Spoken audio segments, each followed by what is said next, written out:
प्यारे दर्शकों, नमस्कार। आपका स्वागत है। आज हम बात करेंगे दमा के कारण और उसका इलाज।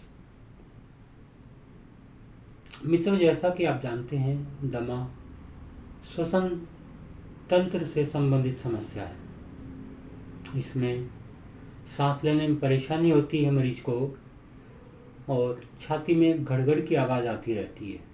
छाती में भारीपन महसूस होता है। इसका कारण ये होता है कि सांस की नली में स्पाज्म या सिकुड़न आ जाती है। उससे सांस अंदर नहीं जाती है और अंदर जो भरा होता है वो बाहर नहीं निकल पाता है। इससे मरीज को बहुत तकलीफ होती है। यह दो तरह का होता है, एक ब्रोंकियल अस्थमा जो सांस से संबंधित होता है और दूसरा कार्डियक अस्थमा जो हार्ट के कारण होता है।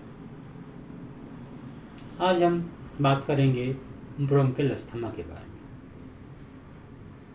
पहले इसके कारण को समझते हैं।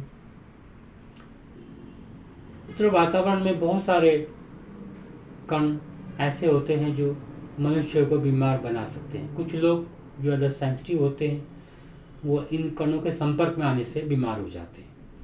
इन कणों को एलर्जेंस या एंटीजन कहते हैं। ये एलर्जेंस धूल मिट्टी हो सकती है, धुआं हो सकता है, जानवरों के बाल हो सकते हैं। इस तरह की बहुत सारी चीज़ें होती हैं। जब सेंसिटिव मनुष्य इन एलर्जेंस के संपर्क में आता है तो उनके शरीर में कुछ एलर्जिक रिएक्शन पैदा होती है। उसका इम्यून सिस्टम डिस्टर्ब होता है और कुछ केमिकल्स बनते हैं और इस केमिकल्स को एंटीबॉडी कहते हैं। एक बार एंटीबॉडी बन गई, फिर दोबारा जब वह मनुष्य उन्हीं वस्तुओं के संपर्क में आता है तो फिर से एंटीजन एलर्जी रिएक्शन पैदा होती है।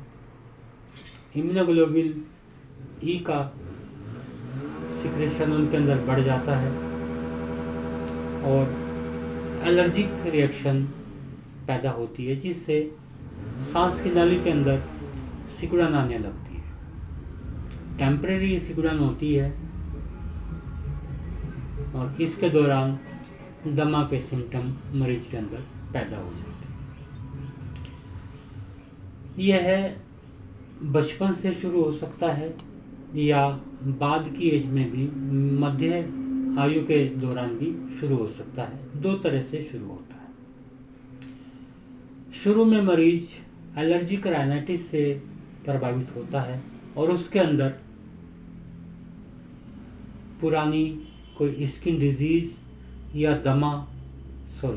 एक्जिमा को बाहरी लेप के द्वारा, बाहरी मरहम के द्वारा दबाए जाने की हिस्ट्री मिलती है। इन चीज़ों को दबाने से बॉडी के अंदर इस तरह की एलर्जिक रिएक्शन पैदा होती है कि वो अपना असर सांस के सिस्टम के ऊपर डालने लगता है और अस्थमा जैसी समस्याएं पैदा हो जाती हैं।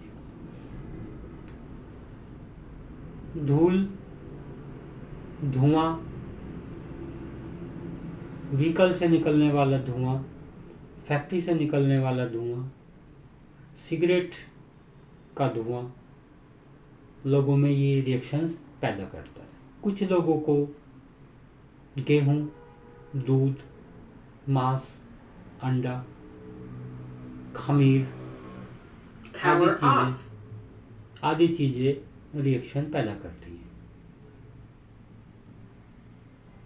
इसके अलावा कुछ लोगों में स्ट्रेस भी एक कारण होता है। मानसिक तनाव, टेंशन, चिंता भी अस्थमा को पैदा करती है।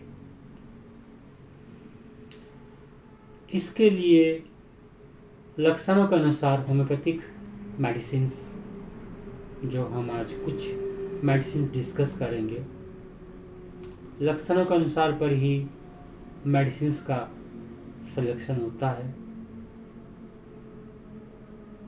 मरीज को सांस लेने में दिक्कत, छाती में भारीपन और कड़ापन, टाइटनेस महसूस होता है।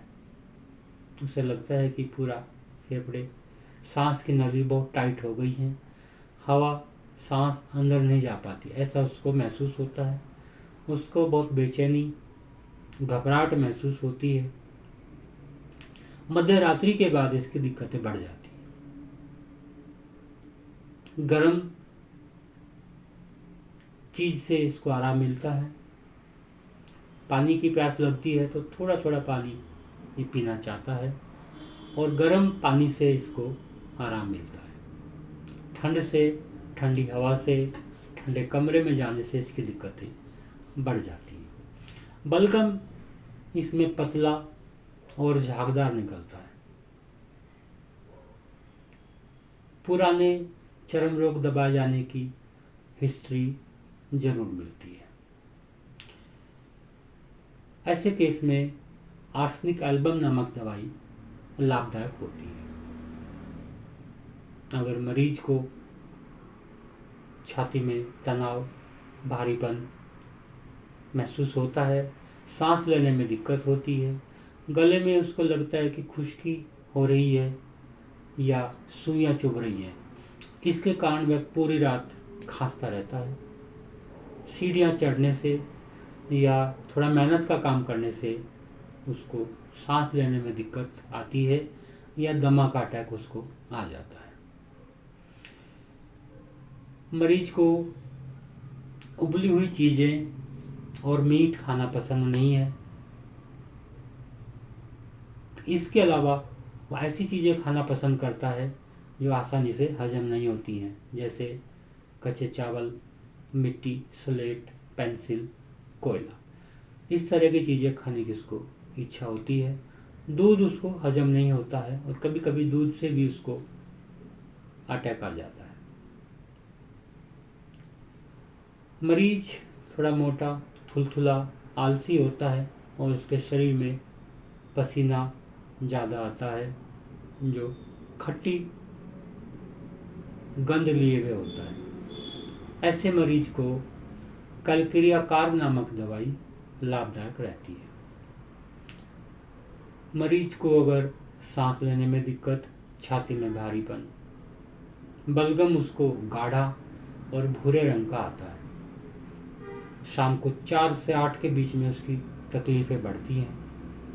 हाजमा कमज़ोर होता है, भूख एकदम से काफ़ी लगती है, लेकिन थोड़ा खाने के बाद ही उसका पेट फूल जाता है और वो खाने को छोड़ देता है। देर तक उसको पेट भरा हुआ महसूस होता है। मरीज बुद्धिमान होता है, दिमाग से तेज होता है, लेकिन शरीर से कमजोर होता है। उसके अंदर कॉन्फिडेंस की कमी होती है। कोई नया काम करने से उसको घबराहट होती है या पब्लिक स्पीकिंग में एग्ज़ाम के दौरान ऐसी जगह पर उसको दिक्कत होती है। अकेला रहना मरीज पसंद करता है, लोगों के साथ रहना उसको पसंद नहीं है। अगर ऐसे लक्षण मिल रहे हैं तो लाइकोपोडियम नामक दवाई बहुत लाभदायक रहती है। अगर मरीज ओल्ड एज का है या बीमारी के अटैक के कारण जल्दी वह बूढ़े की तरह हो गया है, अटैक आने के बाद उसका शरीर नीला पड़ जाता है, शरीर में अंदरूनी जलन महसूस होती है और बाहर से छूने से ठंडा महसूस होता है। इतना ठंडा महसूस होने पर भी उसको बहुत तेज हवा की इच्छा होती है। उसको इच्छा होती है कि पंखे चला दिए जाएं ताकि मुझको हवा मिल सके। इस तरह के मरीज के लिए कार्बोवेज नामक दवाई बहुत गुणकारी होती है। अगर मरीज की दिक्कतें बरसात से बढ़ती हैं या पानी के पास पैदा होने वाली चीज़ें खाने से उसकी दिक्कतें बढ़ती हैं, जैसे चावल है, या जिन चीज़ों में पानी की मात्रा ज़्यादा होती है, खीरा है, दही है, इस तरह की चीज़ें खाने से इसको अटैक आ जाता है। खांसी के दौरान या दमे के दौरान उसको छाती में इतना दर्द होता है कि वो छाती को अपने हाथ से पकड़ लेता है। सुबह 4 से 5 बजे के करीब इसको अटैक ज़्यादातर आता है। सांस में गड़गड़ाहट की आवाज़ आती है, गाढ़ा चिपचिपा बलगम निकलता है जिसका रंग हरा होता है। बार बार गहरी सांस लेने की इच्छा होती है। इसको बाईं तरफ फेफड़े के निचले भाग में दर्द महसूस होता है। बोलना इसको पसंद नहीं है, ना ये चाहता कि कोई इसके साथ बोले। शांति से चुपचाप बैठा रहना पसंद करता है। गर्म और खुश्क मौसम में इसको ठीक रहता है। ऐसे मरीज के लिए नेट्रम सल्फ नामक दवाई बहुत लाभदायक होती है। अगर मरीज का अटैक सुबह 3 से 4 बजे के करीब बढ़ रहा है, छाती में और गले में सुइयां चुभने की तरह दर्द होता है,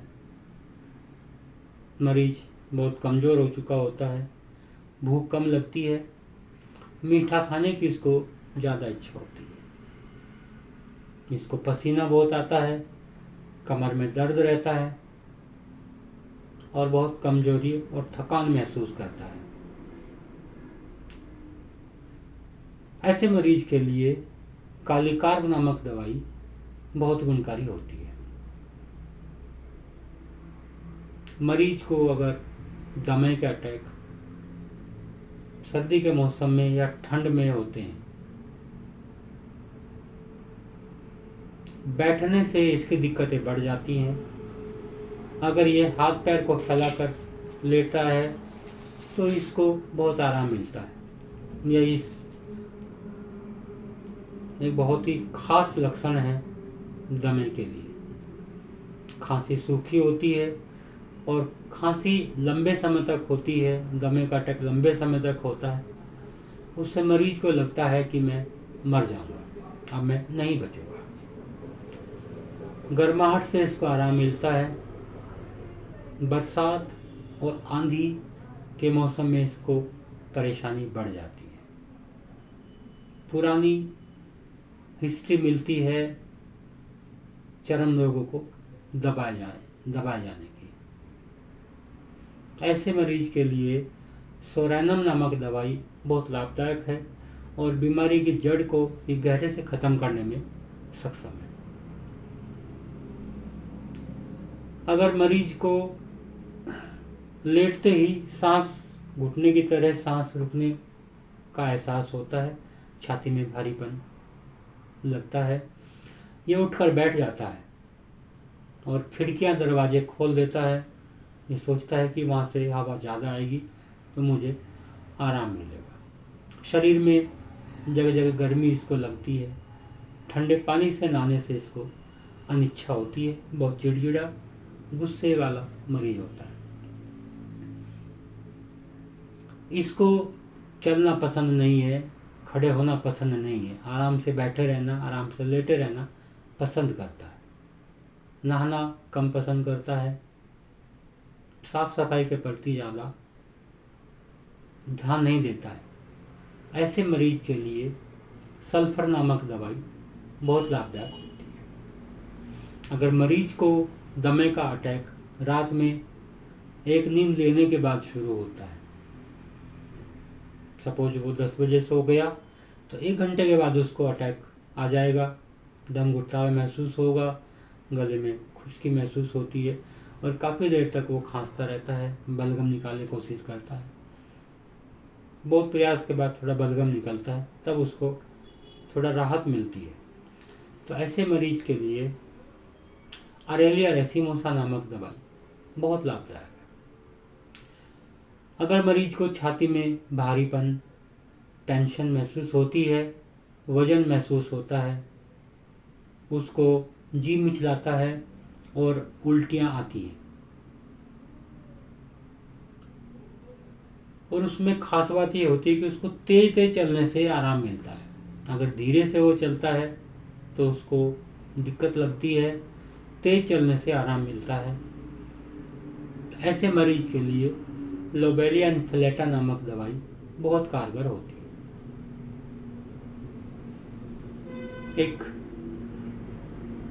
और बहुत अच्छी मेडिसिन है एस्पिडोस्पर्मा, जो मदर टिंचर में इस्तेमाल की जाती है। एस्पिडोस्पर्मा सांस की नली में जो रुकावट है उसको दूर करता है और ऑक्सीजनेशन को और सांस लेने की गति को बढ़ाता है, जिसके कारण खून के अंदर ऑक्सीजन का संचालन अच्छे से होने लगता है। अगर मरीज को धूल के संपर्क में या धुएं के संपर्क में आते ही अटैक शुरू हो जाता है,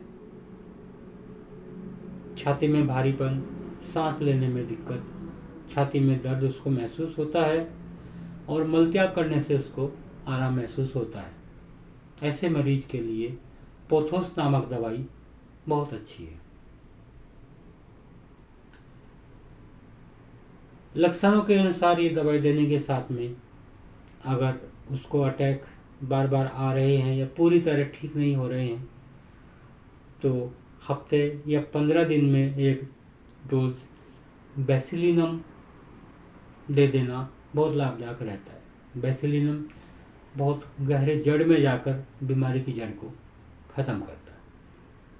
तो प्यारे दर्शकों, ये थी कुछ दवाइयाँ, कुछ जानकारी दमा के बारे में। उम्मीद है आप लोग इससे लाभ उठाएंगे। धन्यवाद, नमस्कार।